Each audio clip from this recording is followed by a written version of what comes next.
I was 3 beers into forgetting when the text arrived. Not from Lena directly, from her boyfriend Richard, who I'd never liked and who'd never pretended to like me. The message was a forwarded screenshot, Lena's words, in a green bubble.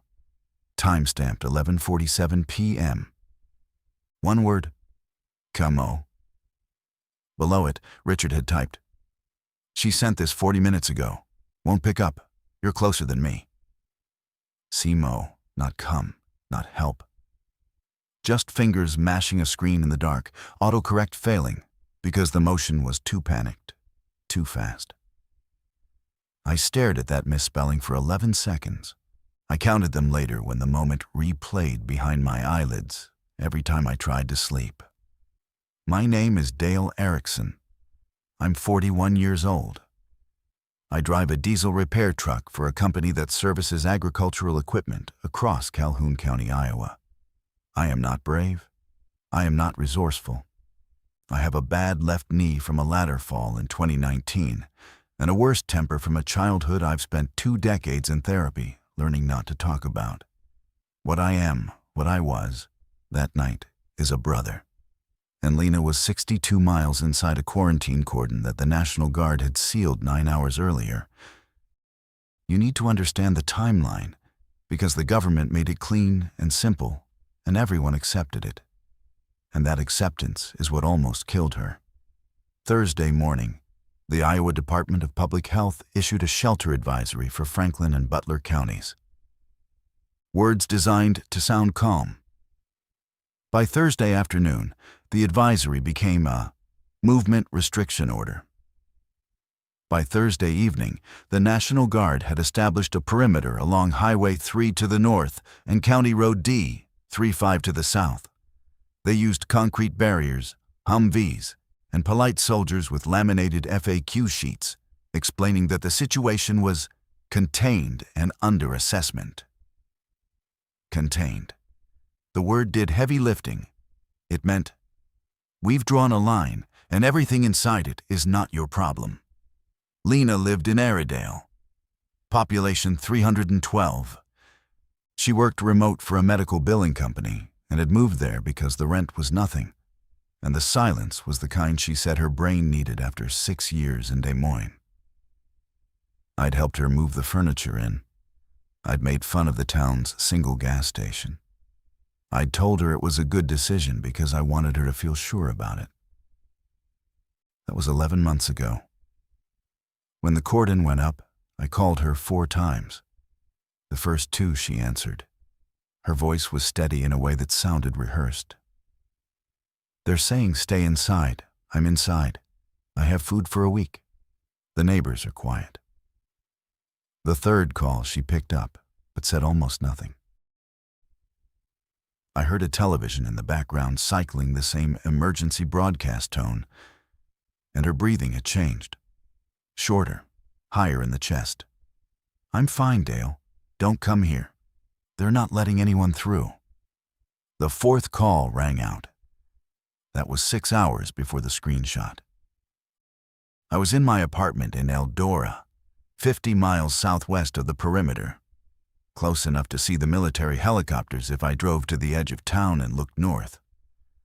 I'd been watching the news with the volume low, the way you watch something you're pretending isn't about you. The report said aggressive pathogen. They said neurological degradation. They said affected individuals may present with violent, non-responsive behavior. They never said the word zombie. Nobody on any official channel said that word, but the phone videos leaking out of the zone, shaky, vertical, half-lit, those said it without language. Bodies moving wrong. Faces that had stopped being faces. The sound, in one clip, of a woman screaming a name over and over until the scream became something else, something mechanical and broken. And then the clip ended.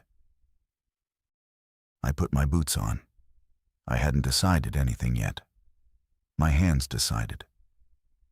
They picked up my truck keys, my phone charger, and the flashlight I kept in the kitchen drawer. They opened the door. My brain was still sitting on the couch, composing reasonable arguments about jurisdiction and trained professionals, and how Lena was smart and capable, and the cordon existed for a reason. My hands started the engine. I pulled out of the parking lot at 12:33 a.m. Friday morning and turned north on Route 175. The highway was empty in a way highways aren't supposed to be. No trucks, no headlights coming south, just mine, pushing into dark air that smelled like rain and cut alfalfa. Mile marker 94, 62 to go. The first checkpoint appeared at mile marker 78. 2 Humvees parked nose to nose across both lanes, their headlights creating a white corridor that made everything beyond them invisible. A portable generator hummed somewhere behind the vehicles, feeding a bank of LED floods that turned the shoulder gravel into something lunar. 3 soldiers stood in the gap between the Humvees, 2 with rifles across their chests, 1 with a clipboard, all of them younger than my truck.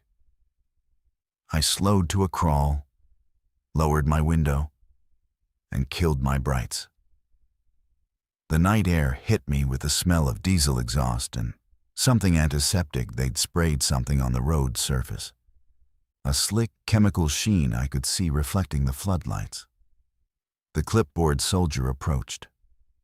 His name tape read Vasquez. He had the expression of someone who'd been asked the same question 300 times and had stopped hearing it. "Sir, this road is closed beyond this point. Calhoun County residents can detour west on... My sister is in Airedale." He didn't blink. "Franklin County is under a federal movement restriction. No civilian traffic is permitted past this checkpoint. If you have a family member inside the zone, you can register their information at the Eldora Community Center and..." She sent me a text 90 minutes ago. 1 word. Then she stopped responding. Vasquez looked at me. Not through me at me. I could see him making a calculation that wasn't on his clipboard. Then he reset, like a screen refreshing. "Sir, I understand this is distressing. The situation inside the cordon is being managed by specialized teams. The best thing you can do for your sister is register her location so recovery personnel can prioritize." Recovery personnel. The word recovery did something to the air between us. Vasquez heard it too. He shifted his weight. "Extraction personnel. I misspoke. Sir, I need you to turn your vehicle around." I sat there with the engine idling. The 2 rifled soldiers hadn't moved, but their posture had changed. Weight forward, hands repositioned. Not threatening. Ready. Behind them, past the Humvees, the road stretched into blackness so complete it looked solid, like driving into a wall. "What's actually happening in there?" I asked. Not demanding. Genuinely asking, the way you ask someone a question when you need them to be a person instead of a uniform. Vasquez glanced back at his colleagues. When he turned to me again, his jaw was tighter. "I'm not authorized to discuss operational details. Please turn your vehicle around. There's a rest area 4 miles south where..." "Have you been inside the perimeter?" "Sir, have you seen what's in there?" He was quiet for 3 seconds.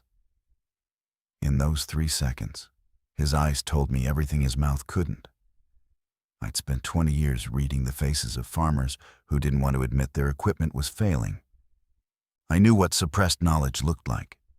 It looked like Vasquez's eyes, flat on the surface, churning underneath. "Turn around, Mr. Erickson. Mr. Erickson, please, turn around." I put the truck in reverse. Not because I'd given up, because the checkpoint was showing me what it was: a locked front door. And I'd spent my whole career walking around to the side of barns when the front door didn't open. I drove south for 2 miles, then pulled onto a farm access road that cut east through soybean fields. No lights, no signs, just gravel and darkness, and the GPS on my phone showing a blue dot inching toward the cordon boundary. The perimeter couldn't be solid, not across an entire county. They'd have roadblocks on the highways and major county roads, but the grid of agricultural access paths that crosshatched rural Iowa numbered in the hundreds. You couldn't block them all, not with every Humvee in the state. My phone showed 68% battery. Lena's contact page showed the last failed call attempt at 11:52 p.m. Below it, the screenshot Richard had sent. That green bubble sitting in my message thread like a bruise. Same Mo. The gravel popped under my tires. Corn stood 7 feet high on both sides, a tunnel of stalks that brushed the truck's mirrors. No moon. The clouds had sealed the sky into a low, flat ceiling that reflected nothing. Mile marker 71, by my estimate. The phone had 2 bars of signal. I kept driving. The cordon's edge wasn't a wall. It was an absence. I crossed it without knowing no fence, no wire, no line painted on gravel. The only indication was my phone. At 1:14 a.m., the signal dropped from 2 bars to 1, flickered, and then displayed a message I'd never seen before. Network restricted emergency services only. The cellular providers had throttled coverage inside the zone. Whether that was a government order or the towers themselves failing, I couldn't tell. Either way, my lifeline to Lena compressed to a single trembling bar that vanished if I dipped below a hill. The farm road connected to County Road C33, a paved 2-lane that ran northeast toward Airedale. I turned onto it and immediately felt the difference. Not in the road itself, it was the same cracked asphalt it had always been. The difference was contextual. Every farmhouse I passed was dark. Not sleeping dark, abandoned dark. The kind of darkness that accumulates when every light in a building has been off for hours, and the structure starts to look like it's sinking into the ground. 3 miles in, I saw the first car. A white Chevy Malibu, stopped diagonally across the oncoming lane with both front doors open. The dome light was still on, which meant the battery hadn't died, which meant whoever left hadn't been gone long. I slowed but didn't stop. The headlights swept across the interior, fast food wrappers on the passenger seat. A child's booster seat in the back, empty. On the dashboard, a phone plugged into a charger, screen dark. They'd left in a direction that wasn't along the road, into the field. I could see the corn broken where bodies had pushed through, stalks bent at waist height in a ragged line, leading away from the vehicle and into nothing. A 1/4 mile later, I saw the second car. Then the third. A pickup truck with its tailgate down. A minivan with a shattered rear window. A sedan that had gone into the ditch at speed and sat nose down in standing water. Each one empty. Each one a sentence without a period. I was gripping the steering wheel hard enough to ache. My headlights were the only light source in any direction, and that made them feel like a broadcast. Here I am, moving, alive, come find me. I wanted to kill them. But driving this road without lights meant driving blind into abandoned vehicles at 50 miles an hour at 1:31 a.m. I saw movement. It was on the left shoulder, maybe 200 yards ahead. A figure walking. Not toward anything, not away from anything. Just locomotion without destination, the body moving, because the body was a machine, and the machine was still running. The gait was wrong in a way I will try to describe once, and then never again. It was like watching someone walk who had forgotten the sequence. The left leg would swing, but the hip wouldn't rotate to meet it. So each step had a hitch, a mechanical stutter, as if the nerve signals were arriving out of order. The arms hung with the palms turned backward. The head was tilted at an angle that suggested the neck muscles on one side had stopped participating. I passed it at 40 miles an hour. In the half-second my headlights illuminated the figure, I saw a man in a brown canvas jacket, jeans, work boots. A farmer, someone dressed like one. His mouth was open, not screaming, not gasping, just open, like a door left ajar in a house no one lived in anymore.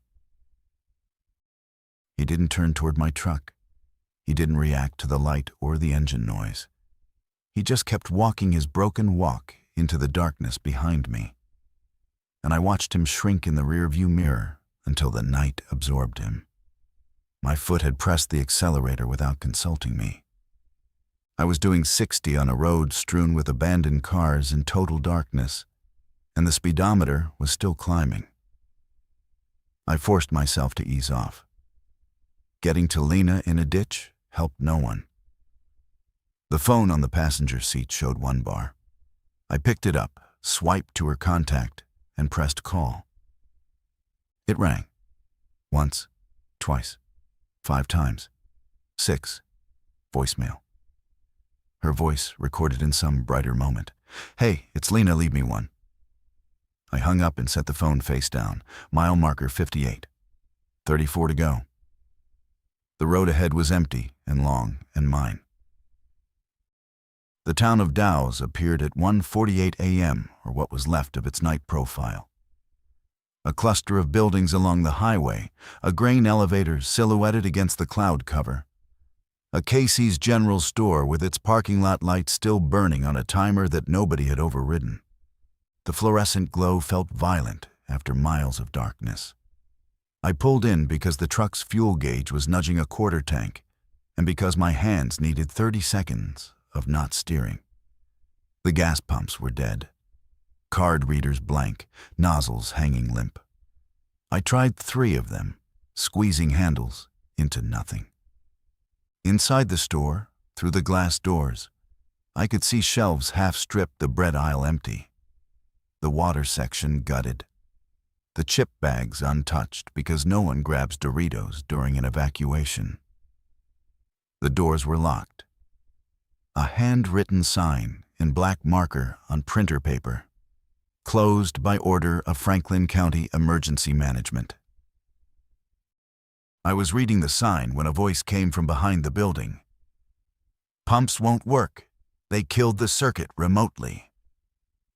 I spun.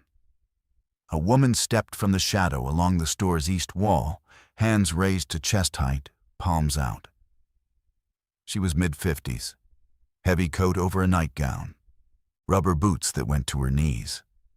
Her hair was pulled back in a knot that had been done in a hurry and was losing the fight. She carried a battery lantern turned off, and a tire iron, held low against her leg, pointed at the ground. "I'm not one of them," she said. "Obviously, but I figure that's worth establishing." "Who are you?" "Connie Marsh. I live 2 miles east. Came here hoping the pumps were running." She looked at my truck. "You came from outside." It wasn't a question. She could read the direction I'd pulled in from and the fact that my truck wasn't caked in ditch mud from back road panic driving.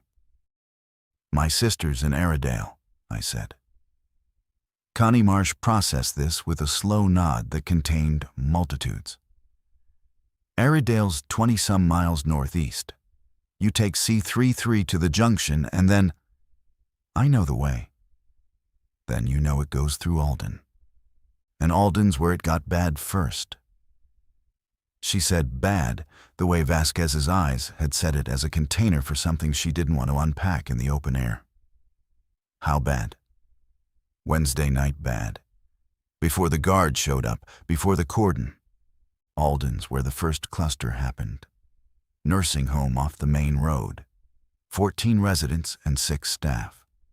By the time anyone understood what was happening, half the town had driven over to help and—" She stopped. "You don't need the details. You need to not go through Alden. It's the only paved route to Airedale. paved, sure, but there's a gravel network that runs north from here, connects to the Airedale Blacktop, past the Alden Junction. Adds maybe 9 miles. I can mark it on your phone if you've got a map app that cached before the signal went down. I pulled out my phone. The map had partially loaded before the network restriction, enough to see the road grid, but not enough for live routing. Connie leaned over the screen, her tire iron resting against my fender, and traced a path with her fingertip, north on a gravel road I didn't have a name for, east at a T-intersection by a hog confinement operation I'd smelled before I saw, then south to reconnect with the Airedale Approach Road. "You're sure about Alden?" I said. "I drove through it 6 hours ago trying to get to my son in Iowa Falls, made it 2 blocks past the gas station and turned around." Her voice was level, controlled, but her hand on the tire iron had shifted, gripping now instead of holding. The nursing home people were in the street. Not all of them, enough. And others, people I recognized, who weren't from the home. They were just standing, some walking. None of them were right. Were they aggressive? She considered the word. Not toward my car, but there was a dog. Someone's retriever, loose, barking at them from a yard. 3 of them turned toward it at the same time, same speed, same angle, like they were one thing. She paused. I didn't stay to see what happened to the dog. I thanked her. She didn't move from the parking lot. "Good luck finding your sister," Connie Marsh said. "Drive fast and don't stop for anything that's standing still." The gravel road Connie marked had no name on my cached map, just a gray line threading between green parcels labeled with landowner surnames I didn't recognize. I turned north at a mailbox cluster where the pavement ended and the world became stone and dust and the sound of my tires chewing ground. The detour was supposed to add 9 miles. What it actually added was time inside my own head, and that was more dangerous than Alden. Lena is 7 years younger than me. When our mother died, I was 19. She was 12. I became something I had no vocabulary for. Not a parent, not quite a guardian. Our father was alive, but had checked out in the way that certain men check out, retreating into a work schedule that started before dawn and ended after she was asleep. I drove Lena to school. I signed permission slips with a signature that wasn't legally valid. I sat in the hallway outside her bedroom door the night she had her first panic attack, talking her through breathing exercises I'd found on a library computer because smartphones didn't exist yet, and I didn't know what else to do. We weren't close the way people mean when they say close. We were fused by circumstance, welded at the seam by a loss that neither of us processed correctly, just differently. She went inward. I went rigid. By the time she was 20 and I was 27, we'd developed the particular distance of people who love each other in a language they learned under duress and can't quite translate into peacetime. Calls on birthdays, texts about weather, the occasional visit where we'd sit on her porch and talk about nothing important while the important things paced behind our eyes like animals in a pen. I knew she'd started medication for anxiety. She knew I'd gotten divorced. Neither of us asked follow-up questions. It was the kindest cruelty we could manage, respecting each other's sealed compartments. And now I was driving into a quarantine zone at 2 a.m. because she'd misspelled my name in a text. And the misspelling was the most honest thing she'd communicated to me in years. Not Dale, not a complete thought, just the ghost of come, typed by hands that were shaking too hard to find the right letters. The hog confinement operation appeared exactly where Connie promised, a long metal building set back from the road, its ventilation fans still running, creating a mechanical hum that sounded almost organic. The smell was staggering, even through closed windows, a wall of ammonia and biological density that made my eyes water. but the building was intact, lights on inside, and as I passed, I heard the pigs. Alive, unaware. Their world hadn't changed. I envied them for exactly 1 second. The T intersection came, and I turned east. The gravel here was rougher, washboarded from spring rain and summer neglect, and the truck shuddered at anything above 35. My phone rattled on the passenger seat. I grabbed it and checked still 1 bar, still network restricted. I tried Lena again. Voicemail. Her recorded greeting like a voice from behind glass. This time I left a message. Lena, it's Dale. I'm inside the zone. I'm coming to your house. If you can hear this, stay inside. Lock everything. I'll be there in... I checked the map. Maybe 40 minutes. I'm coming, okay? My voice cracked on the second coming. I ended the call before it could betray me further. The road bent north again, through a stretch of timber-actual trees after miles of open field, their canopy closing over the gravel like a tunnel. My headlights caught something at the far edge of the wooded section. Reflective tape. A vehicle, parked on the shoulder with its hazards on. The amber lights pulsing in patient rhythm. I slowed. It was a county sheriff's SUV, brown and gold, light-barred dark. The driver's door was open. The interior was lit by the dome light and the glow of a laptop mounted on the center console, its screen showing a login prompt that had timed out to a screensaver, the county seal bouncing slowly corner to corner. No deputy, no footprints visible in the dust. Just the SUV, breathing its hazard lights into the trees, waiting for someone who wasn't coming back. I drove past without stopping, mile marker 47, 23 to go. At 2:22 a.m., the gravel road delivered me back to pavement, the Airedale Blacktop, County Road S21, stretching northeast in a straight line that I could have followed with my eyes closed. I'd driven this road in daylight 11 months ago with Lena's couch strapped in my truck bed, both of us laughing about the GPS trying to reroute us through a cornfield. The memory arrived without permission and sat in my chest like a stone. The road was empty for 3 miles. Then it wasn't. The blockade wasn't military. It was civilian 2 pickup trucks parked across the road, with a gap barely wide enough for a bicycle, their beds filled with sandbags and what looked like fence posts sharpened to points.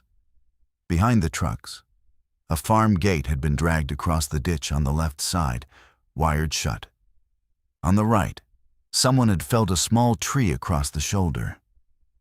3 people stood in the gap, 2 men and a woman, all in heavy clothing despite the warm night. The men carried rifles, a bolt-action hunting model, and a semi-automatic that I recognized as an AR pattern.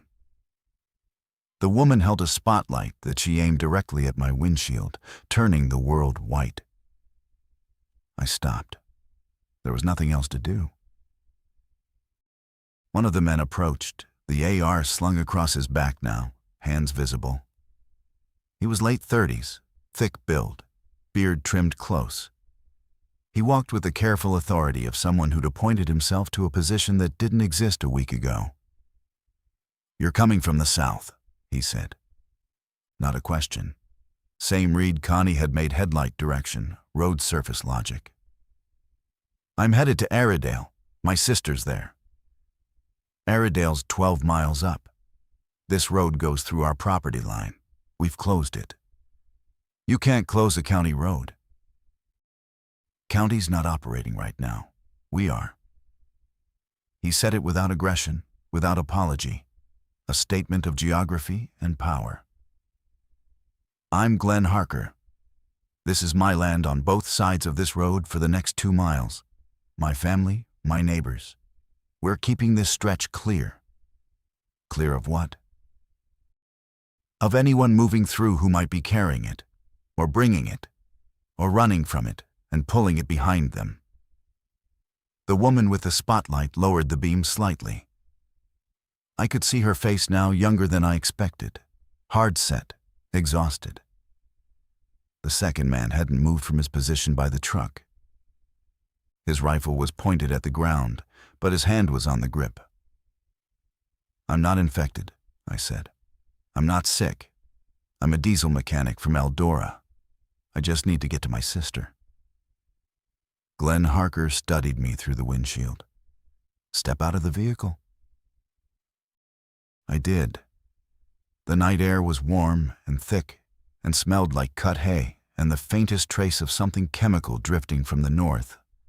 Something I couldn't name, but that didn't belong in an Iowa summer. "Lift your sleeves." I pushed my jacket sleeves to my elbows, showing both forearms. No bites, no scratches, no broken skin. He checked my neck, had me turn around, looked at my hands. "Any contact with infected individuals?" "I saw one on C33, walking on the shoulder. I drove past at 60. "Windows up?" "Yes." He looked at the woman. Some communication passed between them that didn't require language. She nodded, almost imperceptibly. "We'll let you through," Glenn said. "But I need you to understand something. This road runs past 4 farmhouses where families are sheltered. Kids in 2 of them. If you stop, if you get out of your vehicle, if you honk your horn or make any noise that draws attention to this road, we will treat you as a threat. Are we clear?" "Crystal. One more thing." He reached into his coat and produced a handheld radio, the kind you'd buy at a farm supply store. "Channel 6. If you get to Airedale and it's gone bad, if you can't get your sister, if you need to come back this way, you call on 6 and we'll open the road. But you come back alone or with her. Nobody else. We can't absorb anyone else." I took the radio. It was warm from his coat, heavier than it looked. "Thank you," I said. Glenn Harker didn't respond. He stepped aside, and the woman killed the spotlight. And the road beyond the blockade materialized out of the darkness, flat and pale and running north toward my sister. Airedale announced itself the way small Iowa towns do: a water tower first, then a grain elevator, then a scatter of houses thickening toward a center that barely qualified as a downtown. At 2:51 a.m., the town was a collection of dark shapes against a dark sky, distinguished from the surrounding fields only by right angles and the occasional reflective surface catching my headlights. I killed my brights 200 yards from the first house and dropped to parking lights. The truck crept forward at 10 miles an hour, engine noise swallowed by the scale of the silence around it. I'd never heard true silence before, not the absence of noise, but the presence of nothing. No dogs, no insects, no air conditioners or television murmur leaking through screen doors. August in Iowa should be a symphony of cicadas and window fans and distant combines running late. This was vacuum. Lena's house was on the north side of town, a quarter-mile past the post office. A white 2-story farmhouse she rented from a family who'd moved to Cedar Falls, with a wraparound porch she'd filled with plants I couldn't name and a detached garage she used for storage. I'd memorized the route from my one visit. Past the church, left at the 4-way. 3rd house on the right. I passed the church. Its parking lot held 2 vehicles, a sedan and a minivan, both with doors closed. Both parked neatly in marked spaces as if their owners had attended a service and simply never come out. The church windows were dark, except for one. A small pane near the roof that flickered with what might have been candlelight or might have been my headlights reflecting off glass. I didn't slow down to determine which. The 4-way intersection had a stop sign I rolled through. To my left, the town's main street ran for 2 blocks of storefronts, a hardware store, the post office, a bar called Rusty's with a neon sign still glowing red in the window. The sign was the only visible electric light in Airedale. It gave the intersection a faintly infernal quality, like the town's last vital sign was being measured in beer advertisements. To my right, 3 houses in a row. The first 2 were dark and sealed. The third had a car in the driveway, a Toyota Corolla with its trunk open and a suitcase half loaded, abandoned mid-escape. The trunk light was on, illuminating a wedge of gravel and a pair of shoes, women's sneakers, white, placed neatly beside the rear bumper as if their owner had taken them off before going somewhere you don't need shoes. I turned left, past the post office, counting houses. First house, dark, intact, a bicycle on the porch. Second house, dark, a window broken on the ground floor, curtains sucked outward through the gap like the house was exhaling. Third house, Lena's. My headlights found it, and I felt my heart perform a maneuver that wasn't in any medical textbook, a lurch sideways, a stall, a restart at double speed. The house was dark. The porch plants were undisturbed. The front door was closed. Her car, a silver Honda Civic, sat in the driveway. Everything looked exactly as it should look at 3 in the morning in a small town where nothing happens. Except the upstairs window, her bedroom had a towel pressed against the glass from inside. Not hung, pressed. The difference mattered. A hung towel is decoration or drying. A pressed towel is a person standing behind it, blocking light, blocking sight, hiding. I parked on the street, not the driveway. I turned off the engine. The silence that followed was absolute and total, and felt like pressure against my eardrums. I sat with my hands on the wheel and made myself breathe. Phone check. 1 bar, intermittent. Battery, 41%.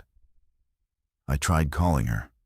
The call connected, but produced a sound I'd never heard a phone make, not ringing, not busy, not a carrier error tone. A flat, continuous hum, like a frequency test. It lasted 4 seconds and disconnected.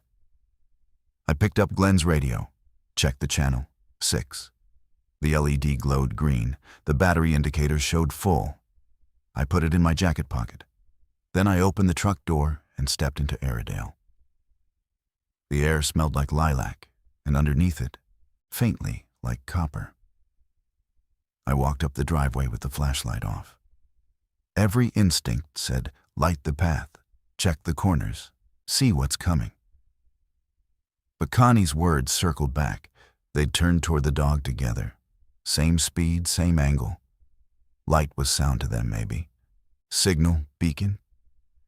I kept the flashlight in my left hand and the tire iron Connie had pressed into my grip before I left Dow's. Take it, I've got another. In my right. The porch steps creaked. They'd creaked 11 months ago when I carried the couch up. Lena had said she liked it, said it was a built-in alarm system. I took them slowly, distributing my weight, and crossed the porch to the front door, locked. I tried the knob twice, gently, then knocked with 2 knuckles. Quiet. The sound barely carried past the porch railing. Lena, it's Dale. I'm at the front door. Nothing. The towel in the upstairs window didn't move. The house held its breath. I moved along the porch to the side, where the wraparound extended past the living room windows. The curtains were drawn. Through a gap where the fabric didn't quite meet, I could see the interior, dark, undisturbed, furniture exactly where I'd helped place it.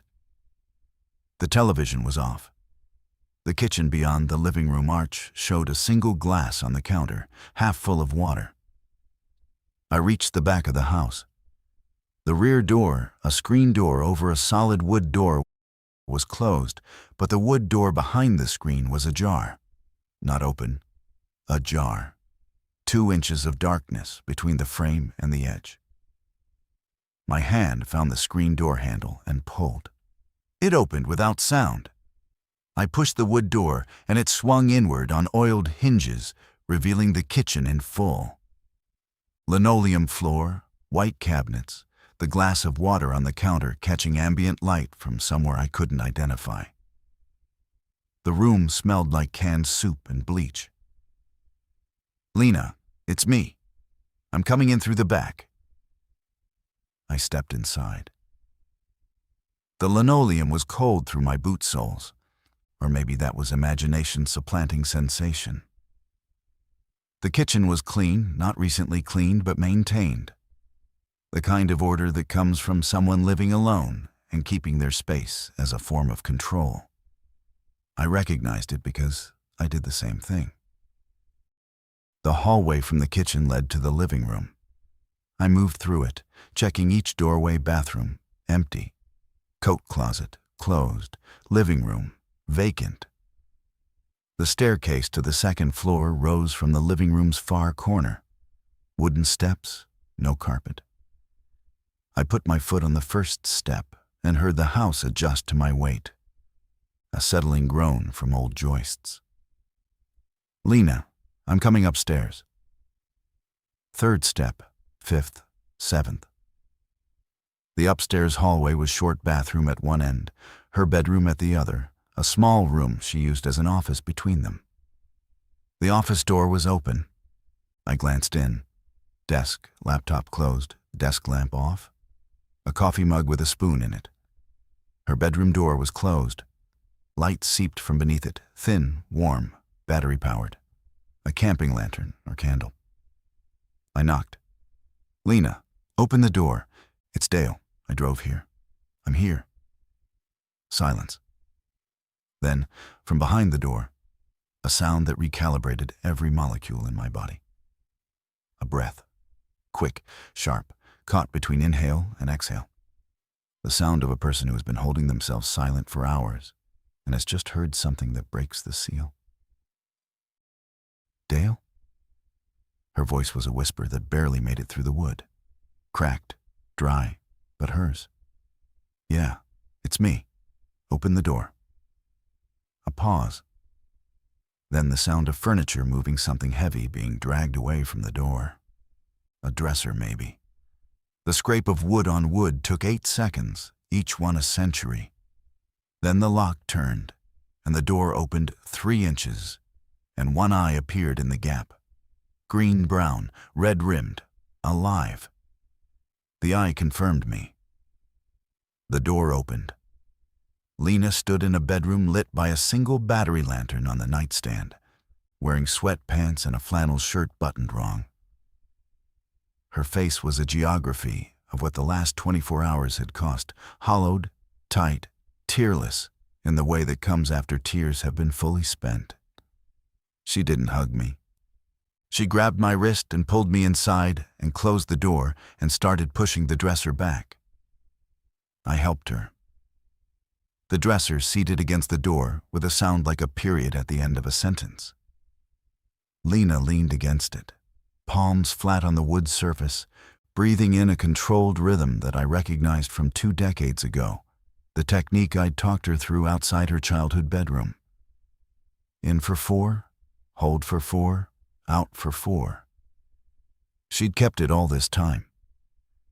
"You shouldn't have come," she said, still facing the dresser, not facing me. "You texted." I texted Richard. It wasn't for you to come inside the zone, Dale. I was trying to tell him I needed someone to call the guard, to report my address, to get on someone's list, not for you to drive through. She turned. "How did you get through?" "Farm roads. The perimeter has gaps."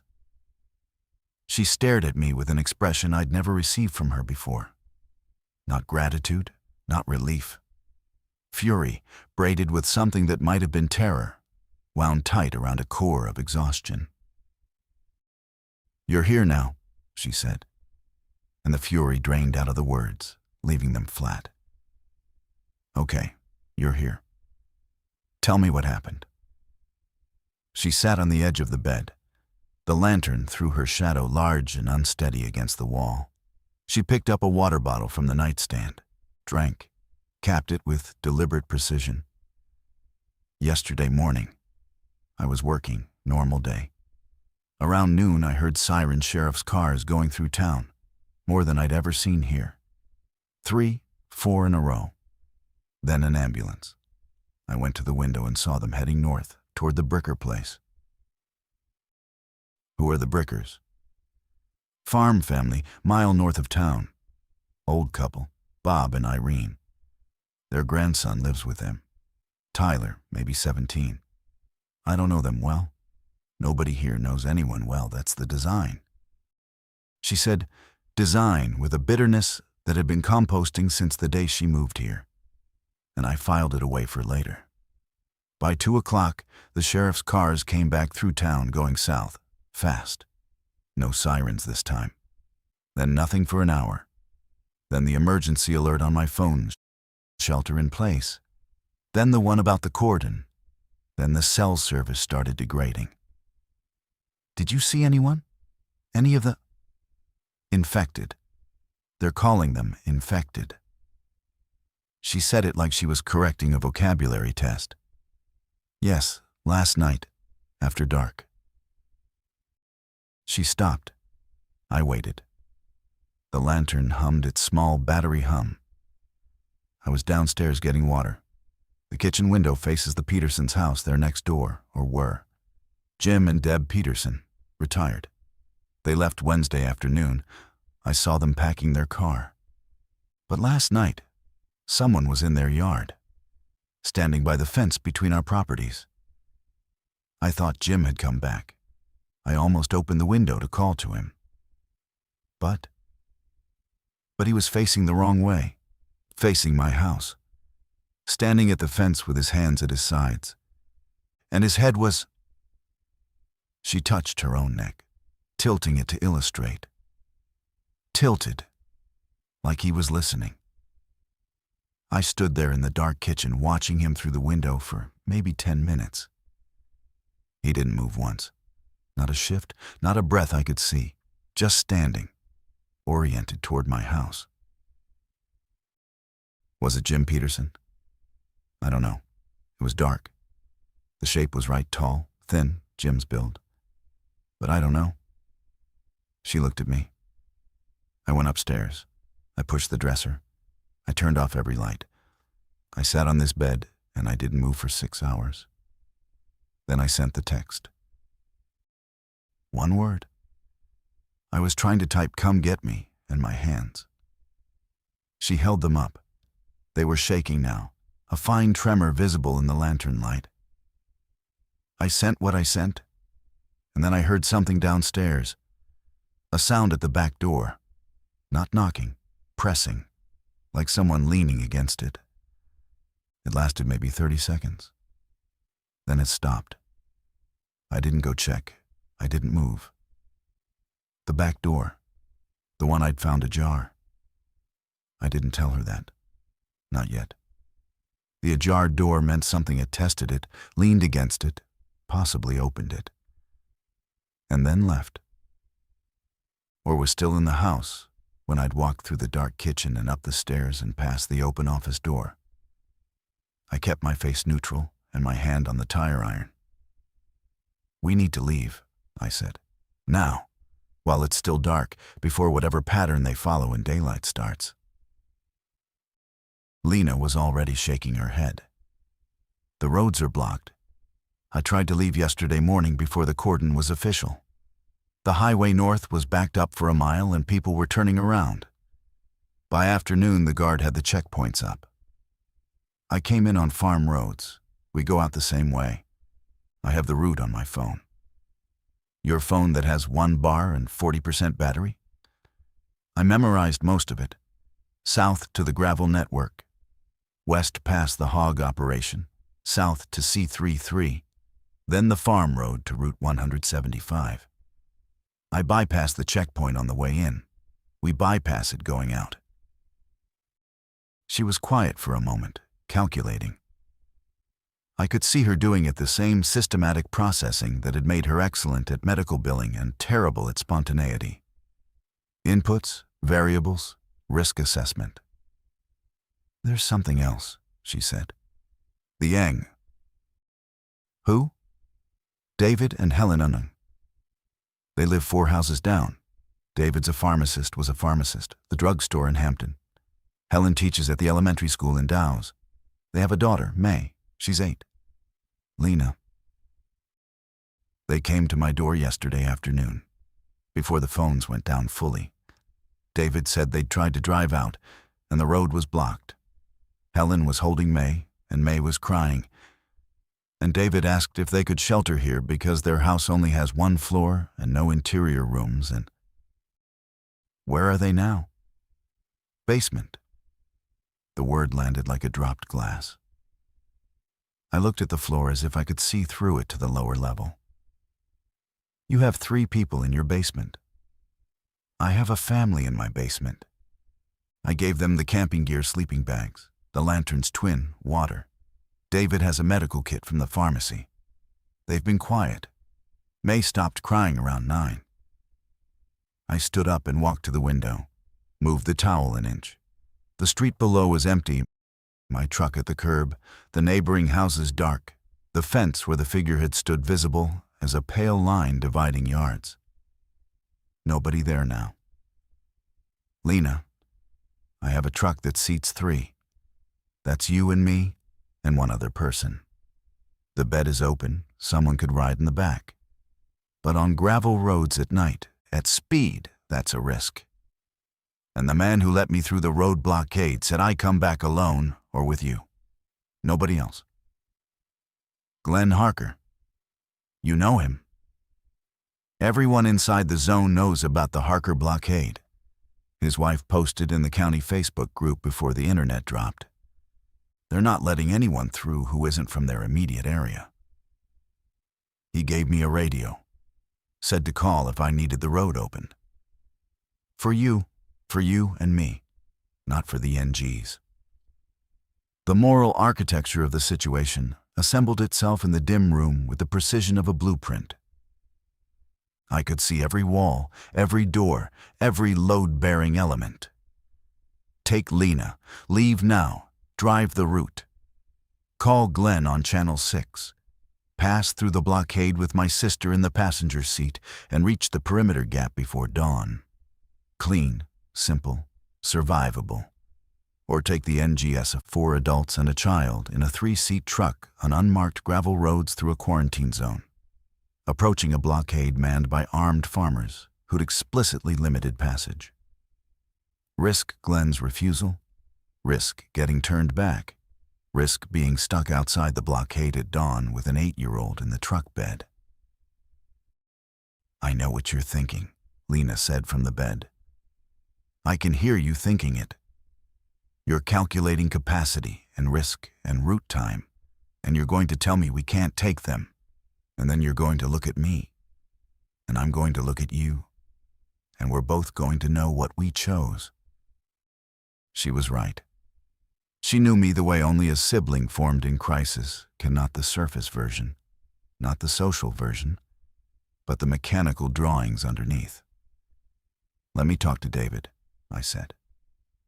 Lena stood and moved toward the dresser. Quietly, I added. Everything from here is quiet. The basement stairs descended from a door in the hallway between the kitchen and the living room. Lena went first. Her footsteps practiced she'd been making this trip to bring water and food, I realized, navigating her own house in the dark with the discipline of someone who'd internalized the threat topology. The basement was unfinished concrete floor, exposed joists, a furnace in the corner, and storage shelves along one wall. David Ung had organized their space with the compulsive neatness of a pharmacist. Sleeping bags in a row, water bottles lined up by size.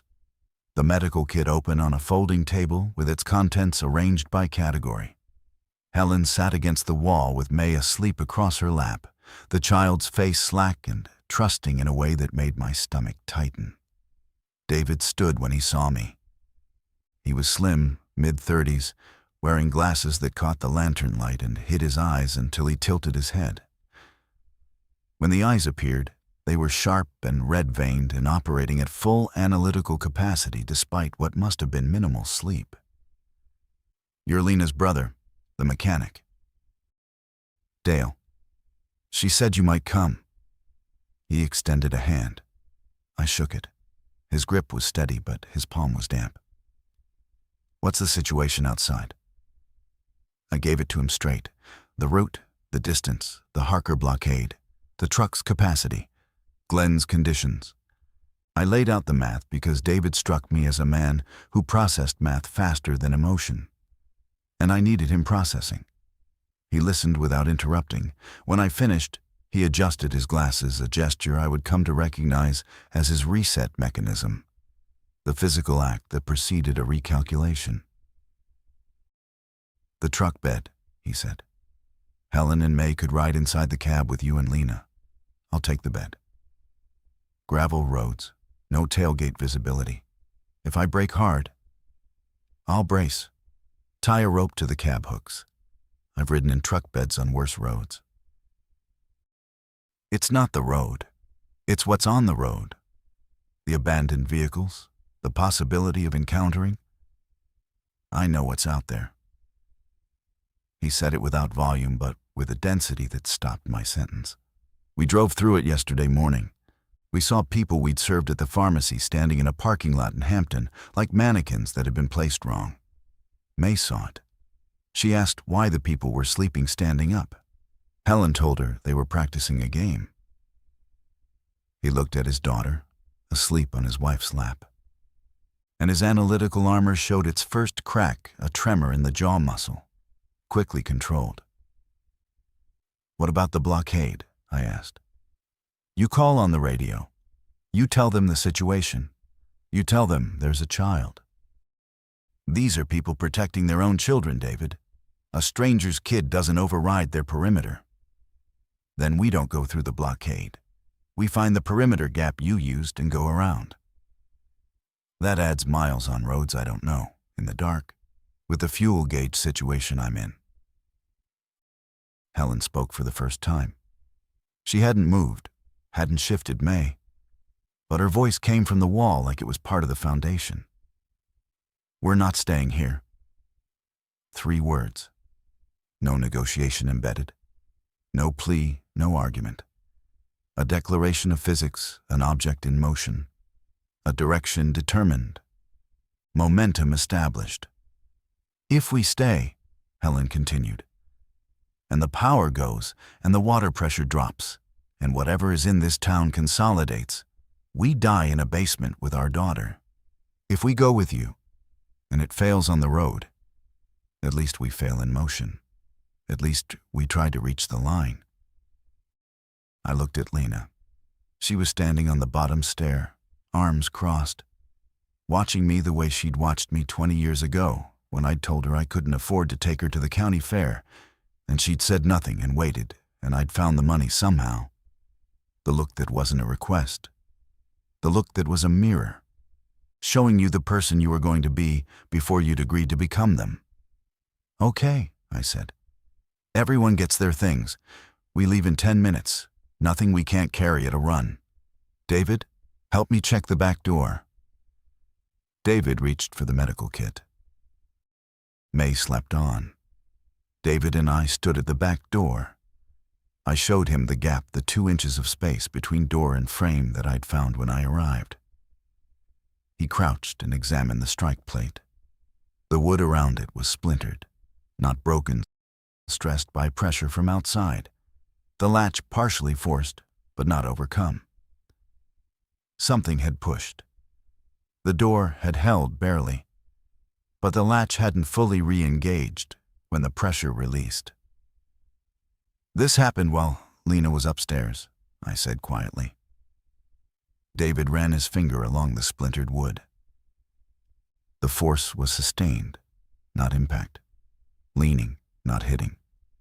That's consistent with what we've observed. They don't break things intentionally. They apply pressure, and if the obstacle gives, they continue. If it holds, they move on. You've observed this? From our house, before we came here. One of them walked into our screen door. Just walked into it. Like the door didn't register as a barrier, just as resistance. The screen tore, and it came through into the mudroom. Helen grabbed May and went out the back. I watched it from the kitchen doorway. It entered the mudroom, encountered the interior door, pressed against it for maybe a minute, then turned and went back out through the torn screen. No frustration, no escalation, just a change of direction. Like water. Like water. They follow the path of least resistance, which means every unlocked door, every open window, every gap is a channel. We locked the back door. I wedged a kitchen chair under the knob as additional resistance, not a solution, a speed bump. Then we moved through the ground floor together, checking every window latch, every entry point. The house was solid, built in an era when farmhouses were constructed to endure, but solid wasn't sealed. The living room had a window with a compromised lock. David shimmed it with a butter knife from the kitchen drawer. 10 minutes, I said. Then we moved to the truck. Upstairs, Lena had changed into jeans and boots and was shoving items into a backpack with the ruthless triage of someone who understood that sentiment weighed more than it was worth. Phone charger, medication, 2 bottles I didn't ask about, water bottle, a pocket knife, a photograph she slid from a frame on the nightstand and folded into her back pocket. Our mother, I assumed. I didn't look. Helen had May awake and vertical, the child blinking in the basement lantern light, with the confused compliance of an 8-year-old roused from sleep into a world that didn't make sense when she was conscious either. David had the medical kit in a gym bag and a gallon jug of water in each hand. We gathered in the kitchen. 5 people, 1 lantern, the smell of bleach and canned soup, and the faintest intrusion of copper from outside. I turned off the lantern. From here to the truck is 40 feet. We go in order, me first, then Lena, then Helen with May, then David. Walk, don't run. Running is noise. I'll open the passenger door and the tailgate. Lena in front. Helen and May in front. David in the bed. I drive. Nobody speaks above a whisper until we're past the town limits. Questions. David raised his hand slightly, a classroom gesture that would have been funny in any other context. Do we know the status of the street? Have you looked since you arrived? I hadn't. Not since entering the house 40 minutes ago. The street could have changed completely. The figure at the Petersons' fence could have returned with others. My truck could be surrounded. I'll check from the upstairs window before we move, I said. Everyone stay here. I climbed the stairs alone, entered Lena's bedroom, and approached the window. Moved the towel, looked down. The street was empty. My truck sat at the curb, undisturbed. The neighboring houses remained dark. The fence line was clear. But farther down the road, 4 houses south, near where the Ungses' house would be, something had changed. A porch light was on. Not the warm yellow of an incandescent bulb, but the blue-white of an LED, harsh and clinical, illuminating a semicircle of yard and sidewalk. In that semicircle, standing motionless, facing the light source like moths frozen mid-approach, were 3 figures. I lowered the towel and went back downstairs. We go now, I said. Quickly. The 40 feet between the back door and the truck became the longest distance I'd ever crossed. We went out the front instead. I changed the plan in the kitchen because the front path was direct to the curb and the back door opened toward the fence, toward the Petersons' yard, toward wherever the standing figure had gone. I eased the front door open, the porch, the steps, the creak I couldn't avoid, each one a firecracker in the silence. I descended and crossed the lawn uncut. Lena's landlord hadn't arranged for mowing, and the tall grass swallowed the sound of my boots. Behind me, Lena moved with a quietness that surprised me. Helen carried May on her hip, the child's face buried in her mother's neck. one arm hooked around it in a grip that was not going to release voluntarily. I opened the passenger door. The dome light blazed, and I lunged for the switch, killing it. Too late. The light had pulsed for 2 seconds, illuminating the cab interior, our faces, the street. I froze, watching the road in both directions. Nothing moved. The 3 figures 4 houses south remained facing the porch light, their backs to us. The light was doing what light did to them, holding attention, fixing orientation. Lena slid in. Helen passed May across and climbed in after, the cab compressing to accommodate 3. David vaulted the tailgate with a silence that belied his slim frame, settled against the cab back, and gripped the side rail. I saw him loop his belt through the rail's mounting bracket, an improvisation that would hold him in a sudden stop. I got behind the wheel and closed the door with a controlled pull, not a slam. The latch caught with a click that sounded like a gunshot in my adrenaline-tuned hearing, but was, objectively, nothing. Key in the ignition. The diesel engine startup was the part I couldn't control. Diesels don't whisper, they announce. The glow plug cycle took 4 seconds, and then the engine caught with a rumble that vibrated through the frame and into the street and across the silent town. In the rear-view mirror, I saw one of the 3 figures at the porch light turn. Just one. The other 2 remained fixed. But the one that turned was now facing my direction, 4 houses away, motionless but reoriented. A compass needle, finding a new north, I pulled from the curb without headlights. The truck crept forward in darkness, guided by memory and the faint contrast between asphalt and grass. Past the Petersons, past the house with the broken window, toward the intersection, the turn, the road south out of Airedale. At the intersection, I had to make a decision. Headlights or darkness. The road beyond town was unlighted, and I'd never find the gravel turnoff without seeing it. I flipped the headlights on and pressed the accelerator. The truck surged south. Airedale fell behind in the mirror. I saw the last of its shapes, the water tower, the grain elevator diminish against the sky. And among those shapes, on the road we'd just left, a figure now standing in the center of the street where my truck had been parked, standing where the engine sound had last originated, oriented toward the direction we'd gone. May whimpered in the back seat. Helen whispered something I couldn't hear. Lena sat rigid in the passenger seat, her phone in her hand, the screen dark, her thumb resting on it, like a talisman. I drove. The gravel turnoff appeared 3 miles south, exactly where my cached map promised. I cut west onto it and the pavement ended, and the tires began their grinding dialogue with stone. David braced in the bed. I could see him in the mirror, arms locked, knees bent, absorbing the vibration like a man riding a mechanical bull he couldn't dismount. The hog operation passed in a wave of ammonia. The T intersection appeared. South now, back toward C33, retracing the route Connie Marsh had drawn on my screen hours ago. Each mile was a rung on a ladder we were climbing out of a well, and the well was deep, but the rungs were holding. Phone battery, 29%. Radio in my pocket, warm and heavy. Glenn Harker's blockade was 20 minutes ahead. I radioed at 3:38 a.m. "This is Erickson, Channel 6. I'm southbound on the gravel approach, 15 minutes from your position. I have my sister.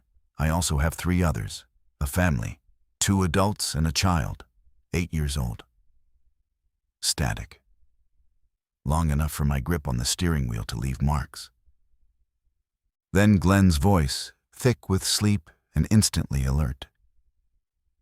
"Erickson, I said you and your sister. That was the deal. I know what you said. I'm asking you to amend it." "You're not in a position to ask." Lena reached across and took the radio from my hand. I let her, because the alternative was arguing with a man holding a rifle while driving 50 on gravel in the dark. Mr. Harker, my name is Lena Erickson. The family in this truck is David and Helen Eng and their daughter May. David is a pharmacist. Helen is a teacher. May is in 2nd grade and is currently asleep in my lap because she trusts that adults will not leave her in a quarantine zone to die. You have children behind your blockade. Think about what you'd want someone to do if your kids were in this truck. Silence, road noise. The crunch of gravel like static made physical. Then a different voice female, younger. Glenn's wife maybe, or the woman who'd held the spotlight. Glenn, open the road. More silence. I was counting seconds again. The truck ate distance. The gravel road narrowed ahead, approaching the section where it connected to the paved county road and the Harker blockade. Glenn's voice returned. You come through slow. You stop when I say stop. Everyone gets checked. If anyone shows signs. No one's showing signs, I said, taking the radio back. We're clean. 15 minutes inside Airedale. No contact, no exposure beyond visual. David can detail the epidemiological parameters of what we've observed if you want a medical perspective. I want everyone's hands where I can see them and the child visible in the window. Done. The paved road appeared. I turned south. The blockade materialized in my headlights, the same 2 pickups, the same sandbags and sharpened fence posts, the same gap. But the gap was wider now. Someone had moved one of the trucks back 3 feet. I stopped. Hands on the dash. Lena's hands on the dashboard. Helen held May up to the window, the child awake now, blinking against the headlights, face pale and confused and undeniably human. Glenn Harker approached from the right side. He looked in. His flashlight moved across each face. Mine, Lena's, Helen's, May's. He walked to the truck bed and examined David, who sat with his hands on his knees, palms up. Sleeves, Glenn said. David rolled them. Clean. Glenn checked his neck, his hands. Then he stepped back and gestured to the woman at the second truck. She moved the vehicle another 2 feet. The gap widened enough for my truck. Go, Glenn said. Stay on this road to the C33 junction. You know the way out from there. Thank you. He didn't acknowledge it. He was already pushing the truck back into position behind us, sealing the gap, restoring the perimeter of his small nation. I understood. Generosity was an expense he'd deducted from a finite account, and the ledger didn't balance with pleasantries. We drove. The farm road, the soybean fields, the corridor of corn that brushed the mirrors. Each mile marker was a rung. C33 appeared, and I turned south, and the road unrolled, and the sky ahead showed the faintest differentiation between black and not black dawn approaching from below the horizon. A rumor of day that hadn't committed yet. At the perimeter gap where I'd crossed in, I crossed out. No soldiers, no barriers. Just the transition from restricted network to full signal. My phone suddenly buzzing with 18 hours of missed notifications that cascaded down the screen like a dam breaking. Lena's phone lit up in her lap. She looked at it, looked at me. Richard called 41 times, she said. He's the one who sent me the screenshot. She was quiet for a mile. Then she said, softly, not to me, not to anyone in the cab.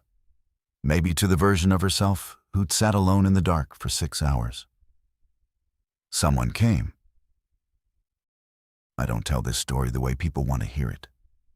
They want the horde, the barricade, the desperate last stand where the hero swings something sharp and saves the day through violence and will. I don't have that. What I have is a drive. 2 hours on roads that don't appear on most maps, through a silence that will never fully leave my ears.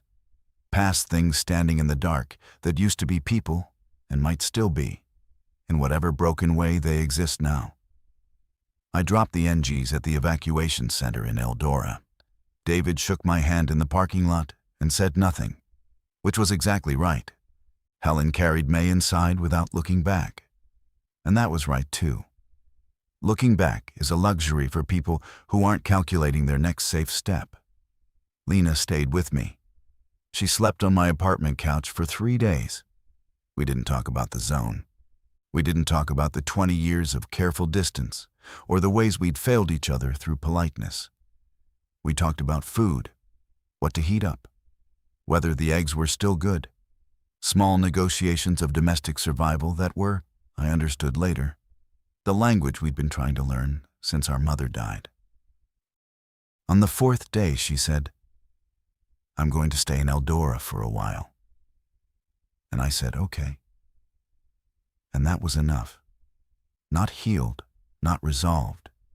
Just two people who'd been in the same dark house at the same time, pushing a dresser against the same door. I kept the radio, channel 6. The battery's dead now, but I check it sometimes, in case someone calls.